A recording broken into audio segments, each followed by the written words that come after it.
अतिरिक्त जल से कौन कौन सी हानियां होती हैं? लाभ तो अपन ने देख लिए हैं, अब क्या क्या हानियां होती हैं तो देखें। पहला पॉइंट है वायु संचार में बाधा। स्वाभाविक सी बात है, मृदा में रंध्रावकाश पाए जाते हैं। रंध्रावकाश मतलब खाली जगह, वहाँ या तो पानी रहेगा या वायु रहेगी। चूंकि पौधों के लिए वायु भी जरूरी है और पानी भी जरूरी है। ज़्यादा पानी होने से वायु का संचार नहीं हो पाता, वहाँ वायु प्रवेश नहीं कर पाती, स्थान नहीं रह पाता, जिससे जड़ों की वृद्धि के लिए आवश्यक वायु नहीं मिल पाती और इसकी अनुपस्थिति से पौधों की वृद्धि रुक जाती है और इसका सीधा प्रभाव उपज पर पड़ता है। अगला देखें, तापमान का गिर जाना, भूमि के तापमान का गिर जाना। तो भूमि में जल की अधिकता से मृदा का ताप गिर जाता है, जिससे पौधों की वृद्धि में रुकावट आती है। तीसरा पॉइंट देखें, हानिकारक लवणों का एकत्र हो जाना। तो किसी एक स्थान पर जल एकत्र रहने से वहां की भूमि की ऊपरी सतह पर लवण एकत्रित हो जाते हैं, जिससे मृदा ऊसर होने लगती है और क्षारीय भी होने लगती है। अगला पॉइंट है कृषि क्रियाओं का पिछड़ना।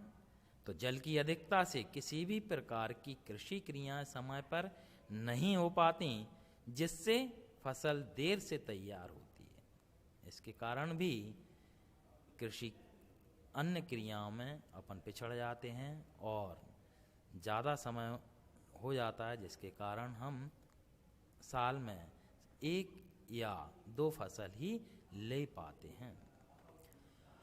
पांचवा पॉइंट देखें, भूमि का उपजाऊपन कम होना।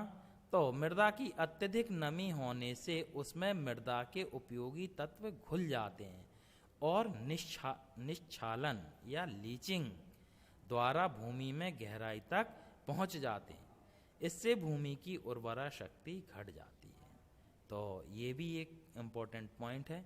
अच्छा, इसमें एक शब्द आया है निश्चालन या लीचिंग। तो ये लीचिंग क्या होता है? लीचिंग के बारे में मैं बता दूं आपको। मृदा में पानी के साथ यदि पोषक तत्व भी नीचे जा रहे हैं तो उसे निश्चालन या लीचिंग कहते हैं। एक और शब्द होता है सीपेस होना या अपसरण होना। सीपेस का अर्थ होता है भूमि के अंदर सिर्फ पानी का ही अवशोषण होना, सिर्फ पानी का जमीन के नीचे जाना, उसे बोलते हैं अपन सीपेस। ये दोनों शब्द इंपॉर्टेंट हैं, पीएटी में आया भी है एक बार कि लीचिंग क्या है और सीपेस क्या है। ठीक है, अगला पॉइंट देखते हैं अपन, जड़ों का उथला होना। तो भूमि में वायु की कमी से जड़ें जमीन में अधिक गहराई तक न जाकर ऊपरी सतह में ही रह जाती हैं, अतः पोषक तत्व सुचारू रूप से नहीं मिल पाते। उथली जड़ें दुर्बल होने से फसल में उचित पैदावार नहीं हो पाती और तेज हवा में गिर जाती है।